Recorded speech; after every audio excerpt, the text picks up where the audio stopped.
I want to welcome everyone to this Interintellect Salon on the topic of Marshall McLuhan and the global village, excuse me. So they just said before, if you want to keep your audio muted until we get to the Q&A portion, we'll probably talk for about half hour, 40 minutes, and then we'll open the floor to everyone here. And again, feel free to leave your camera on or off, whatever you want to do. And if you feel like typing a question or a comment in the chat while we're discussing, feel free to do so. Um, Other than that, let's go ahead and introduce João. So João is a fellow at the Digital Arts and Humanities Lab at the University of Warwick. And he wrote an essay for the Substack that I host called Cracks in Postmodernity on the topic of Marshall McLuhan and the Global Village, a topic that he wrote about very frequently. And the article did very well. Our friends at Interintellect asked us to host a discussion and open it up to the Interintellect community because it was so thought-provoking. So, Joao, first of all, thank you for writing the article and thank you for joining us for this discussion. Thank you so much for inviting me, Stephen, and glad to see everyone here. I wrote the article kind of because of Stephen's colleague at Compact, because of Geoff Schulenberger writing a couple articles on the Californian ideology and mentioning the whole scene in the 90s of Wired, especially, and how they were very much influenced by the writings of Marshall McLuhan. And I mean, Jeff, with all due respect, I mean, he paints Marshall McLuhan as he's normally treated in the popular culture, right? As the sort of person adjacent to the counterculture, to sort of hippie movement, and saying that technology, this new technological world would be amazing. We should embrace it. And this is not just sort of the popular cultural view of Marshall McLuhan, but this is actually how he was used. Not exactly by academics, although academics have never really taken, they weren't very much in love with Marshall McLuhan or his ideas. There's a documentary from the 70s where you see just a compilation of academics just, saying how, it's just a fad. It doesn't have anything to say of value. But actual institutions, some of the most important institutions of the second half of the 20th century, such as the UN, IMF, used, co-opted the work of Marshall McLuhan to institute globalization, especially especially his term of the global village. And so, I mean, I felt like I had, I'm familiar with the work of Marshall McLuhan for many years now, and I felt like, I feel like the people who read Compact would actually find that the true McLuhan would be very much, more not on their side, but I mean, he's much more interesting to Catholics who are sort of have like this syncretic view of politics. He's a much more interesting figure and someone that they could actually embrace, right? So in the article, I talk about his more like political views, right? In the article, I also explain why he doesn't exactly share his views, and so uh, that is something that I admire of him as a public intellectual. That he doesn't. I think that many times, especially with American public intellectuals, there's this self-aggrandizement, like this thing of like my view is much more morally correct, and Noam Chomsky has been in the news, and something that's always kind of repelled me from his work is how his work has, especially his political work, has this sort of weight, right, of being on the good side of the history. So that is very refreshing on the work of Marshall McLuhan, that he doesn't have that that that doesn't add that weight to his work. But then you're also left a little bit in the ambiguity, and then you see people misappropriating, misinterpreting his work. It's a bit like Nietzsche, In fact, even though McLuhan he read Nietzsche, but he's pretty much not in his lane. But it's very much the same way that he throughout his work, his words wear rhetorical clothes, right? Nietzsche wrote the way he wrote, right, which is very unique for a philosopher, um, because he wanted to protect his work from academia, from being sort of incorporated to academia. And so he wrote in this more literary, poetic, sometimes even musical style in order to shield his true views from that. And McLuhan did the same. His personal archivist, I forget his name now, but he says that he was only basically cosplaying as an academic. And what he actually wanted was more to be an educator. And, that would make sense because that's how then these were extremely academic books, especially the Gutenberg Galaxy is not exactly entry level. Understanding media, I think anyone could take and read it. But these were absolute bestsellers. These sold millions of copies. Um, but you know, then again, I'm coming back to my point. People sharing with such a wide audience, unless you're misanthropic and you try to control your audience and you're freakish about it and try to control what people think, it's going to lead to people sometimes missing the point. But McLuhan was very calm about that. In fact, he had this almost, sometimes he reminds me, and he was very influenced by T.S. Eliot, right? Where T.S. Eliot had this sort of apocalyptic vision of the world, just like McLuhan. When he was asked if he was a pessimist or an optimist about the future, he said that, I'm neither. I'm an apocalyptic about it. But he delivers this through a calm, like very considerate way, um, and but even in this work, you see sort of like slivers of his actual views. I think he sometimes includes them. It's very hard to not spot that. But he always puts it back into his wider outlook, like his sort of opposition to free trade, saying that it wasn't exactly a good idea. Um, and then his more, what we could say, socially conservative views. But he never says, I think this. He never says the word I. Which I agree with you that it's refreshing, especially in the American mediascape today, where, our Yeah. opinions, we treat them as if they're tantamount to our identity, that we really define ourselves by our polemical, ideological views. Which especially, I mean, if you're in academia, if you're a scholar, like I think that really gets in the way of your professional, your vocation, your work. But I mean, as much as there's something noble about this aspect of McLuhan's work, the reality is that it obscured his very real concerns, is particularly with the topic of the global village, because some falsely believed him to be a determinist. Some people thought he was saying, "Oh, it's inevitable. Globalization is inevitable. There's nothing we can do about it, so we just have to accept it for what it is," which is not what he was saying. And I think we'll get to that more later on. But I think more importantly, he had this concern about, the ultimate effect of, over centralization. If everything kind of becomes uprooted from the particular, from the local, and it's just completely centralized. And also like unregulated. You mentioned in the article his concerns about total laissez-faire, free market capitalism. That again, like there are going to be negative consequences. So say a little bit more about what was behind his, I don't know, what were his actual concerns about this shift towards the so-called global village? Yeah. So McLuhan distinguishes himself from other media theorists.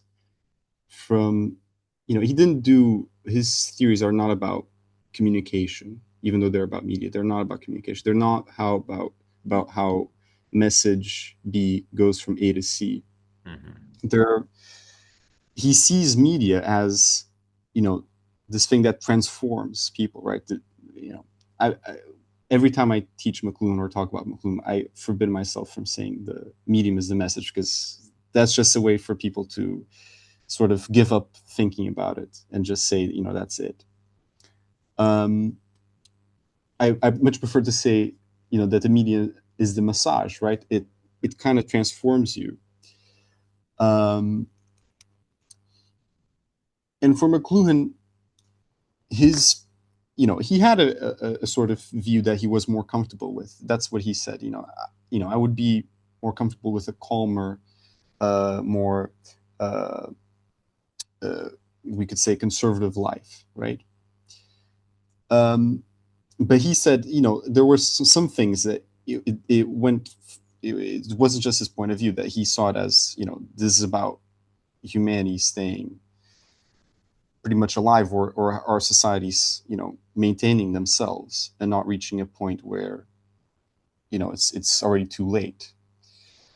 Um, he pressed a lot for media, what he called media ecology, right? Because these technologies have an effect on us, what he would call a narcotic effect, right? And this, is very much kind of in vogue, especially with Jonathan Haidt's new book. I mean, I didn't read it, and I'm not sure it would be my thing, but when, especially with TikTok, you see that media is sort of a drug that you use to kind of escape yourself, right? Um, you kind of have to treat these technologies around us as sort of, as drugs that can affect you, and can not destroy your personal life, but the effects of widespread drug usage are much more societal, right? Where, if everyone's on it, if everyone sort of uses too much of it, the whole society is in a lot of trouble. So what he would want is for us to first to understand, right? His work, his, magnum opus is understanding media, and he puts a lot of emphasis on that. He was an educator. Um, his one of his first projects was to work on the trivium, right? So grammar, rhetoric, that medieval style of learning, but because we need some sort of epistemic grounding to then develop strategies. I think that what many, for example, many Marxist theories in the 20 theorists in the 20th century did was to put action first. Put the horses in front of or put the cart in front of the horses. Um, However, McLuhan, even though he was extremely successful in the terms of book sales and readership, he sort of, yeah, I think he should have sought some alliances within the academic community or some other, more longer term institution, because his work is sort of in the water. And someone who was actually very mad about this was Camille Paglia, Mm. who was a big fan of Marshall McLuhan. And I mean, I'm not too much of a big fan of her, especially in this regard where, she's not very relevant. But, she sort of was right when she pointed out that, especially US universities went too hard for French theorists who were very much influenced by Marshall McLuhan. Baudrillard didn't stray too far from Marshall McLuhan. Deleuze as well. Derrida, he sort of was the anti-McLuhan. So he was inspired by McLuhan, but then went the other way. Mm. Um, but again, I love the work of these three writers. However, it doesn't. It's not like Baudrillard and Deleuze themselves admit, is not very enlightening, right? So Baudrillard wrote of the work of Marshall McLuhan as saying, as it's the it's the first sort of grammar, media grammar, that kind of washes the ideologies of content, Mm. or Deleuze saying that it is also one of the first works to show. a language of decoded flows or something like that. Mhm. So we're sort of, his son, Eric McLuhan, and his longtime aide would say that, we're still at the same point that we were in 1968 when Understanding Media was published. Yeah, and I want to get into, the fact that you focused a lot on the fact that his views are very much shaped by his Catholic faith, which, as we were Mm-hmm. saying before, he wasn't too, ostentatious about his personal opinions, his personal views. But yeah, I mean, when you look closely, it did have a very strong influence on his ideas, especially, I mean, his study of the work of St. Thomas Aquinas. But I think what as it pertains to your article, we see that, his concern about the erosion of local culture, of this uprooting from the particular, is coming from this belief in a kind of sacramental world order, this understanding that, creation is a sign of something sacred, something greater than itself. So, the medium, the physical, is charged with an objective meaning, with a metaphysical Mm-hmm. kind of charge. And I think in Catholicism in particular, maybe compared to other branches of Christianity, you see this attempt to maintain the tension between the particular and the universal. Because, okay, like you have this claim that God is becoming a human being, God is entering into the particular of the human realm through, a particular culture in a particular city. And yet the message is universal. It's not just for, this particular group of people he was born into, it's for the whole world. Um, so, you see this attempt to balance like the particular with the universal through social principles that the church talks about, like subsidiarity, and this idea that, the government or larger entities should not step in to complete a task that smaller entities or individuals can do for themselves because it's better to affirm the agency of the particular, of the local. But of course, there's an understanding that there's a need for larger entities like, like states, like the UN, et cetera, to step in when necessary. But also, even with immigration, like you see, the church affirms that, okay, states, nations have the right to defend their borders, and yet there needs to be this attentiveness to the needs of the migrant. Even with, the Second Vatican Council, this attempt to stay grounded in tradition, stay grounded in that which the wisdom that comes from the past, while remaining to open to, new ideas, new insights coming in the present and in the future. So yeah, like I think the fact that he's coming from this Catholic view helps him to really understand the tensions that are at play in this kind of this push towards globalization, while also being concerned about it. But I want to ask if you could say a little bit more about, the way his Catholic worldview shaped his work. Yeah, actually, when I said that he didn't have any institution to sort of put his work into and see his ideas developed, I actually even mentioned in the article that he put all his eggs in the Catholic Church. Um, he was even invited, I think, by the Vatican to be sort of a consultant or like advisor in terms of technology, but I think that he was very much disappointed that they never actually invited him to Rome to ever have a meeting. Um, if you want to know more about uh, Marshall McLuhan's relationship with Catholicism, I would greatly encourage to read The Medium and the Light, Hmm. um, published, I think, 15 years ago. But his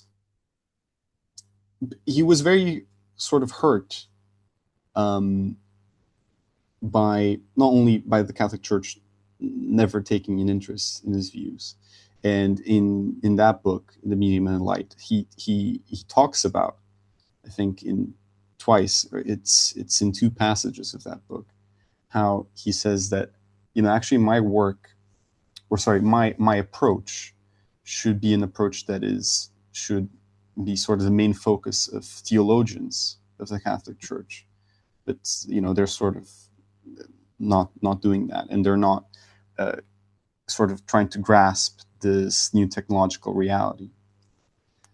Um, and he was also very hurt by academia and by the public that was often alienated by how his work was unscientific, right? And Marshall McLuhan was very much a Catholic and very much a believer in that there are no certainties. That's a bit of a secular belief. So his work is mysterious because there's you know he's very much used to that idea, right? That Catholics are used to, that so Jesus Christ was man and God at the same time. How does that make sense, right? That's not in an analytical sense, right? Now I live in England, so everyone sometimes says that you got to define what you say, and everything has to fit within those tables of truth, of logic, right? So sometimes two things can be true at the same time. Sorry, I think I stopped there. Did I freeze? No, you're good. Okay. Um, and after 1974 or something like that, his work then tries to be very scientific because he tries to pander a little bit more. So he creates the laws of media, and he creates a tetrad to see if that would sort of satisfy people and make it more attractive to a more secular audience. But that didn't work very much. So he died prematurely, right? He died in 1980, consequence of stroke. Um, but I think he would then recognize that that approach wouldn't work, that more scientific approach wouldn't work, and it's really not as interesting. When McLuhan tries to be very scientific, also the worst part of understanding media is this hot and cold differentiation, which doesn't really work. Um, but I think he would still try to go more to the spiritual dimension, which is, again, as I write in the article, is not explicitly mentioned in Marshall McLuhan, but it's one of the most significant dimensions of his work, under the lines, Mm-hmm. because what he talks about his, pretty much an ontological change. Even his critics talk about how, what he's actually very good at is this thing that Jeffrey Sykes he's an academic at an Australian university, and he wrote this scathing article on him, kind of saying that he was a traditionalist Catholic and sort of racist, not very much based on truth. But even he admitted that McLuhan was masterful at creating a metaphysics of presence, right? Of how do we live in the modern world? Um, the thing is, even McLuhan, he devised a theory to explain why people wouldn't, uh, why would they be resistant to understanding the effects of media, what he calls the narcosis, which I've already mentioned in this talk, which is based on the myth of Narcissus. Um, and people think that, that the Greek semigod was in love with himself, but in fact, he thought that he was in love with someone else that he saw in the lake. And also people think that narcissism is a condition where when you are very much focused on yourself and you love yourself too much, when actually you are totally dependent on other people to have a grounding of yourself, right? You Mm-hmm. deny your real true ego and you create this false ego that you say is amazing, but it's actually very dependent on what we call narcissistic supply. And with media, it's the same thing, right? When you're extended, right? McLuhan talks about the extensions of man. You sort of forget yourself, right? You're not with yourself. Mm-hmm. Um, and one of the things that it's mentioned in that book, The Medium and Light, is that one of the effects of media is, for example, to destroy institutions such as prayer, right? When you're on your phone all the time, when you're uh, when you're watching films or TV, you forget about yourself, and it is more and more difficult for you to be with your own thoughts and pray for your own needs. this is just an example of Hmm. how it can affect humans, and how I think he would want to warn people of these dangerous consequences. But he also thought that technology could be used to bolster or affirm certain, I mean, I don't want to say traditional in the conventional sense, but yeah, like certain traditional, like, eternal values, things that are void, that are continue to be good for human beings, and wasn't necessarily a Luddite. And even so, last week I had Andrew McLuhan, Marshall's grandson, on my own podcast on Cracks in Postmodernity, and I asked him, "Do you think your grandfather would have an X account?" And he said, honestly, I think he might. He probably wouldn't check it every day, but he, again, to kind of to your point in the article, he wasn't completely against technology. It was a question of, No. again, how do we choose to use it? So no, I'm curious if you could say a little bit more about the fact that, he did have a certain openness. Like he wasn't categorically opposed to all these new forms of technology. Yeah, I mean, how do you understand that? Yeah, I mean, when I say, one of the things I see in the article is that he wasn't deterministic. But in order for technology not to determine your life, you need to sort of know what it does to you, right? And Hmm. then sort of locate it. Yeah, it's just uh, one of the things that McLuhan says is that I don't work with concepts, I work with precepts. And that reminds me of this other phrase that is, strategy is for beginners, logistic is for professionals, right? So media, I think that in McLuhan would say, needs to be used, needs to be seen more in this logistic way. And how does having a phone near your bed, for example, is going to affect your life? How does having a TV in your home is going to affect your life? Because it is going to. It is. You're not neutral to that, Yeah. right? Um, but I would say, so he wouldn't be, these more 1920s modernists. I think they would take more Luddite direction, and because they were more reactionary. McLuhan wasn't. He wasn't. But he would. Maybe Andrew also said that he would have X because he wanted to spread his message.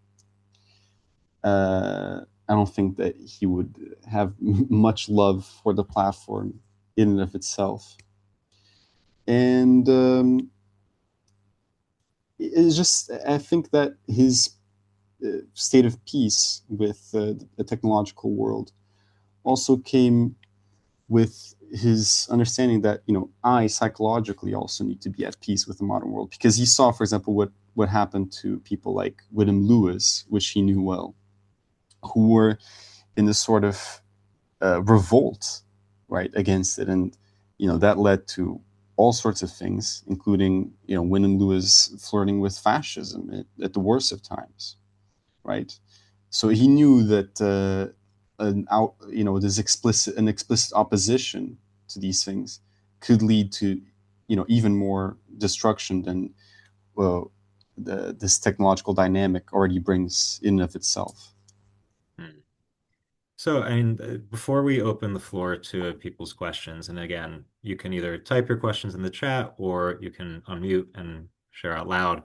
I want to ask you just more on a personal level, having studied McLuhan's work, but also living in the age that we're in now, where, as you're saying, I mean, social media is ever present, makes it much more difficult than in McLuhan's time to really be attentive to reality itself. What is your relationship like with technology, and how do you discern how to use it in a way that, that is human, that doesn't, inhibit your relationship with the real itself?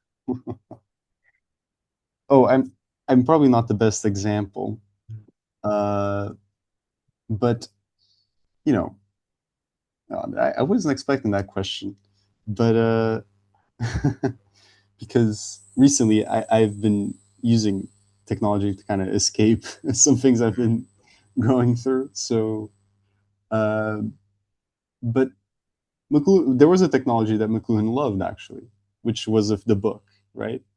Hmm.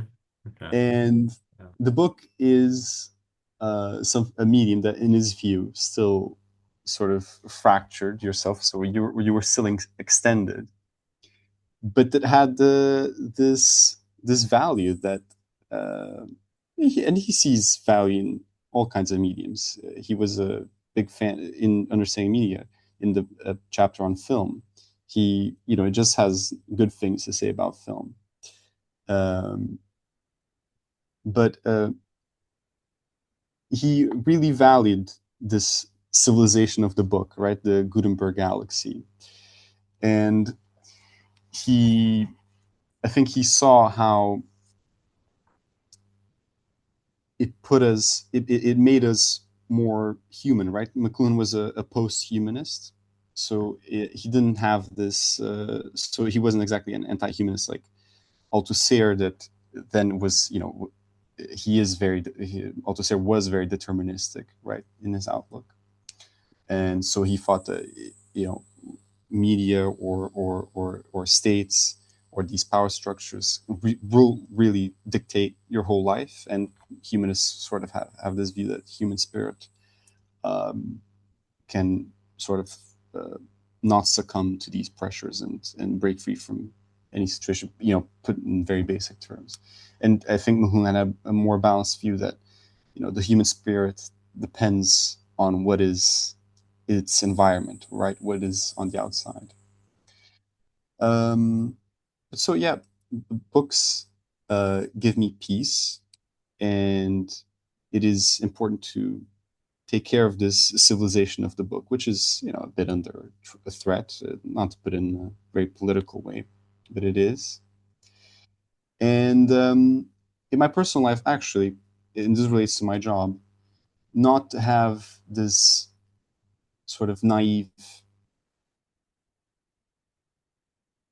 sense of wonder.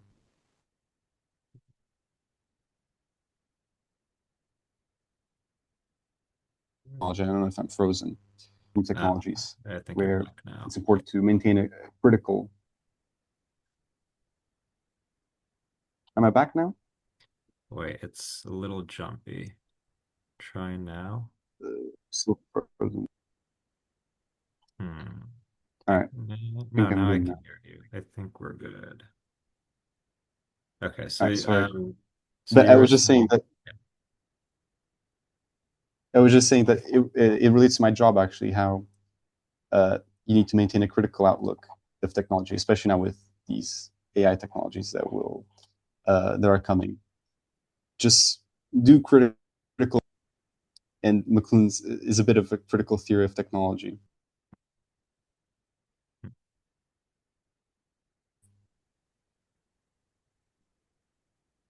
can you hear me, Joe? Yeah, sorry for the bad connection. That's okay. No, but I was going to ask you this since you're talking about books. What are your feelings on ebooks or reading on a screen? It is completely different from uh, reading a book. I mean, uh, this very famous public intellectual here in Portugal has this bet that he has made with the whole country that uh, he'll give the first person that has proof that they have read War and Peace in a digital book will get 2,000 euros.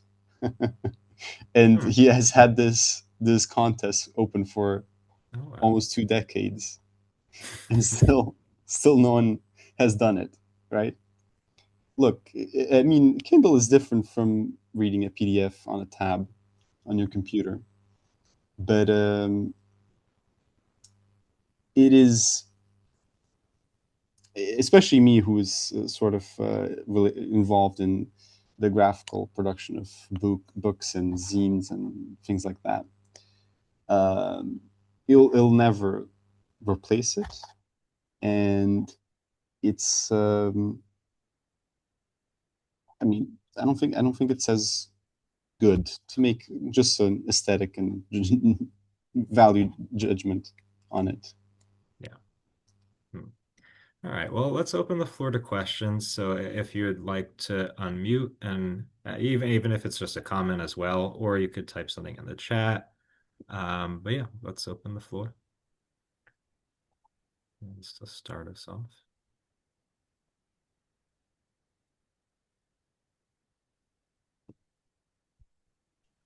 Hi there. I work in tech policy.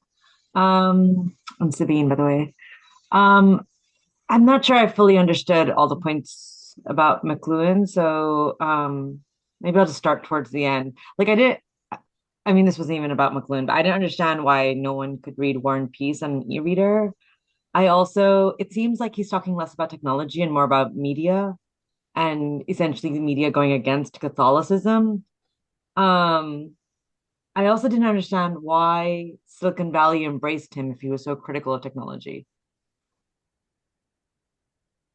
Hello, Well, where do Sabine. you want to start? Sorry? Sorry, that's a lot of questions, but No, no, it's okay. So, why did no one read War and Peace? I mean, maybe 2,000 years is not enough.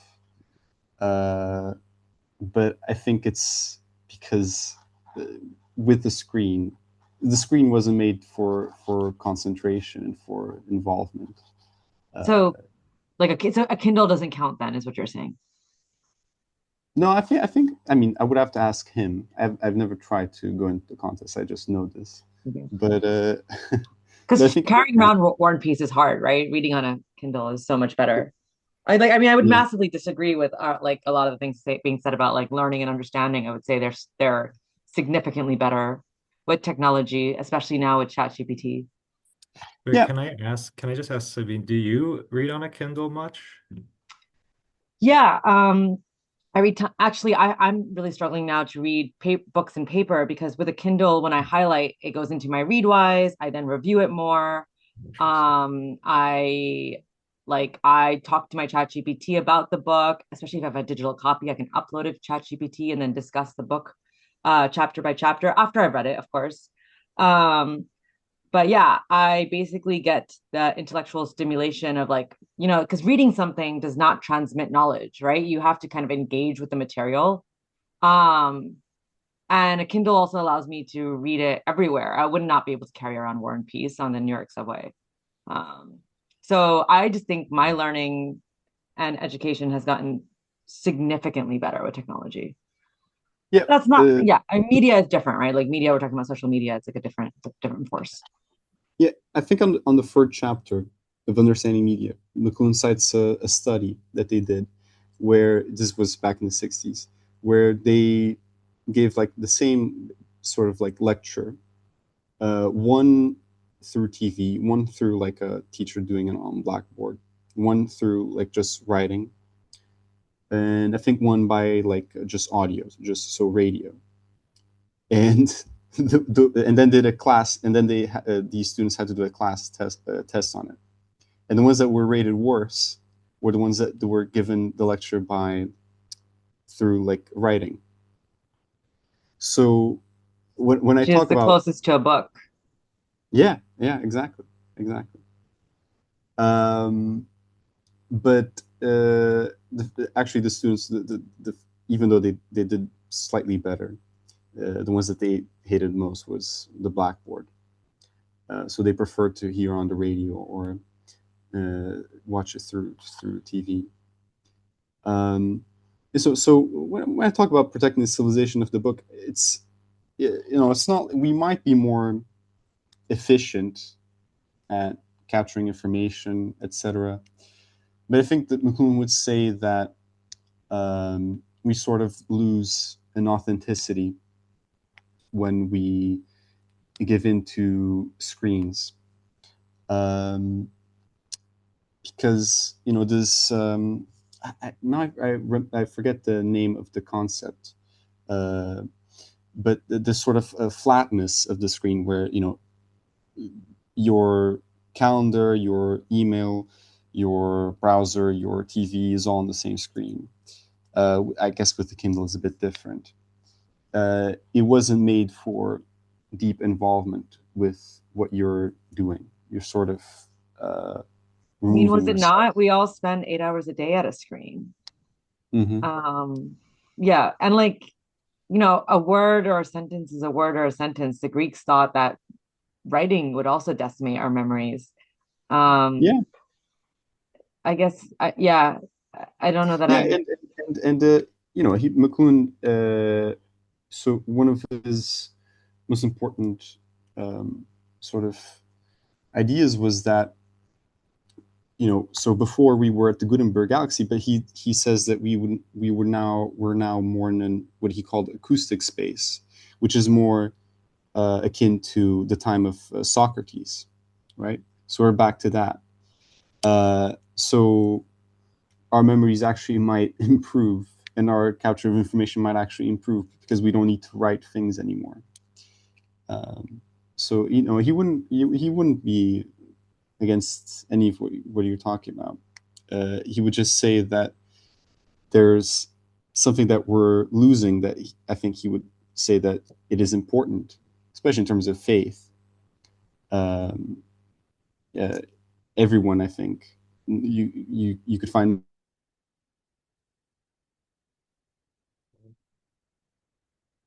It's no jumping again. the disappearance. I'm sorry if I froze it for a Okay, little bit. say what you were saying again about so like losing faith, you were saying. That's what I last Yeah, heard. I think that you would find no theorist that would say that disappearance of writing would say wouldn't have an impact on our authentic selves, right? So even Foucault in the Technologies of the Self talks about how the self was created through writing, and before that, there wasn't. But Sabine, I want to ask you because what you're saying about the way that you read on a Kindle and how like you're able to engage it by okay, like you highlight and then you store the information and then being able to ask, AI more information that you're able to engage on a deeper level. And it's interesting because again, I'm more of a techno pessimist just by temperament.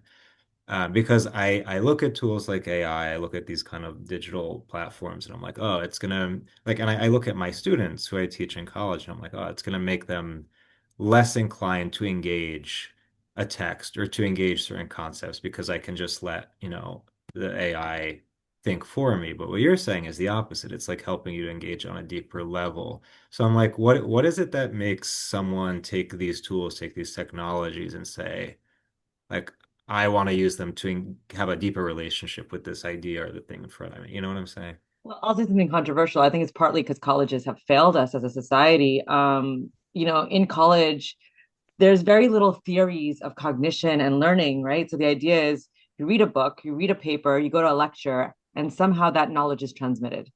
And that's not true. The way knowledge works is that you need to dissect it and engage with it. And very few professors in college forced you to. I have a lot of friends who are academics. I'm always telling them, at the end of your class, force your students to talk to one another. At the beginning of class, get them to summarize the papers to each other, get them to like verbalize and talk in groups. That's not to say that students are right or that they've even remotely understood what they've read, but at least when they're trying. And similarly in society, where do we go to engage with books or papers or all these billions of substacks that people are writing? Nowhere. We don't have institutions of knowledge. We have institutions of fake knowledge transmission. And a lot of that was created by academia. It was created by a lot of like, I think, introverted people in academia that elevated this idea that you sit like a monk with 9,000 books. Um, and that's how knowledge works. That's a really interesting point, though, that I mean, if we're naive about, like the methodology and like you're saying theories of cognition and just assume that, okay, I told you the information, there it is, now you know it. Yeah, like not only is that just not a kind of lazy attitude, but it's challenging me to think about how we could use certain news technologies to help students engage information on that deeper level. So yeah, I mean, I really appreciate what you're saying because it's kind of challenging my assumptions. Yeah, and like if the where's the technology that should have been developed by universities, by the way, that is like, oh hey, I'm reading this book at the moment, War and Peace. Connect me to everybody else in the world reading this book at the same Mhm. time, and we can talk about it. Where is the technology? Like, and then I don't have to default to ChatGPT. Um, we have comment sections on Substack, but those are also the same kind of theory of cognition. You read and you type stuff in isolation, and maybe somewhere somebody responds to you, but probably more than likely you'll get something lewd and disgusting. Like it's Yeah. yeah, we didn't develop communities. We didn't develop theories of learning. Like the very basic thing about learning is active recall, never built into any book, never built into any system of learning. Like it's just crazy to me how academia treats knowledge. Mm. So sorry, Yeah. that's my controversial take. And then I think there's so many better solutions now with things like Readwise and Kindle and ChatGPT and courses online where you can pause and think about things and at least engage with the material. They're not ideal. Ideally, we would have communities of knowledge, but we don't have that, and colleges don't build it. Yeah, you would find a good critique of current educational institutions in McLuhan's work. And one of the things I think he would find, and there's an interview with him about that, he finds a bit of common cause with Christopher Lash, sorry, Ivan Illich, of Deschooling Society, of the environment as an educator, right? And I sort of associate with that. Um, most of the things that I'm very passionate about, and I think this is not just true with me, probably most people in this room, were things that weren't taught in my classroom, right?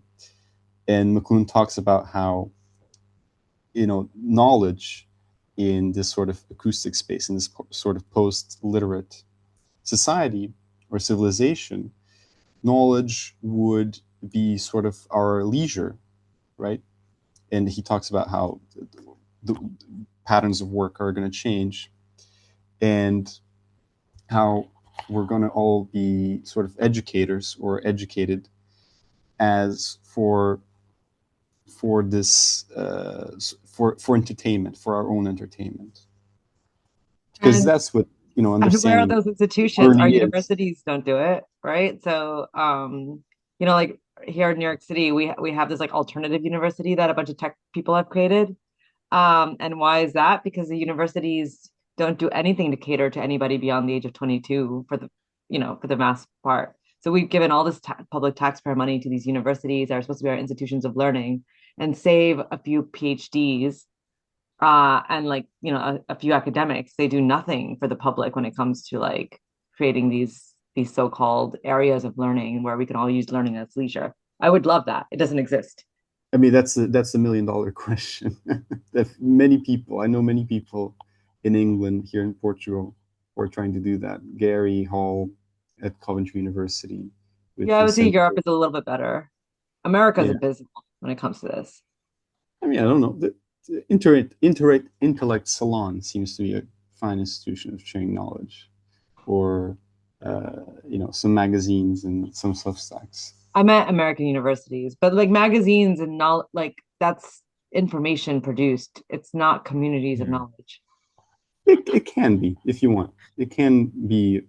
It can teach you. Yeah. Responding to a comment, like one of the reasons that there has to be incentives is in Europe, there are some incentives for universities to engage in like the third path and create these institutions of leisure related to education. Mm. Yeah. I mean, I was gonna say just in terms of this point of like community, at least, I host this little Substack, but I make it my business to host as many in-person events as possible, precisely for what you're saying, Sabine. Like, I want people not just to read information, but to come together. First of all, just to be together, to be in a room with people, but also to engage these ideas and like talk about what it has to do with your life. So, and these virtual spaces are great, but as much as we can get together IRL, like I've found it to be very fruitful and fun. So, yeah. All right. Are there others who want to jump in, share comments, ask questions, thoughts, anything?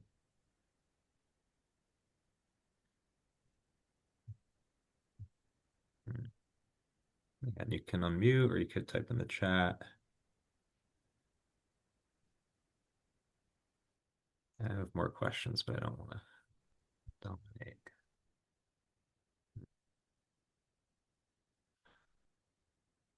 Well, I'll ask this then.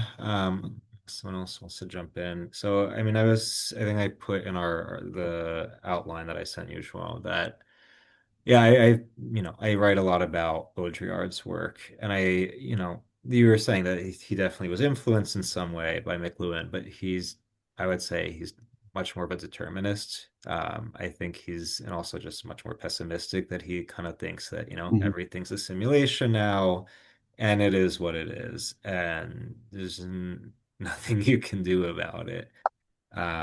So I don't know. I mean, I'm curious, like, do you have any other thoughts on Baudrillard, or at least this kind of like more pessimistic position that it is what it is and nothing you can do? I mean, I think that McLuhan's worst scenario uh, would be narcissism as epidemic. Uh, if, narcissism is a bit of you becoming a closed system, right?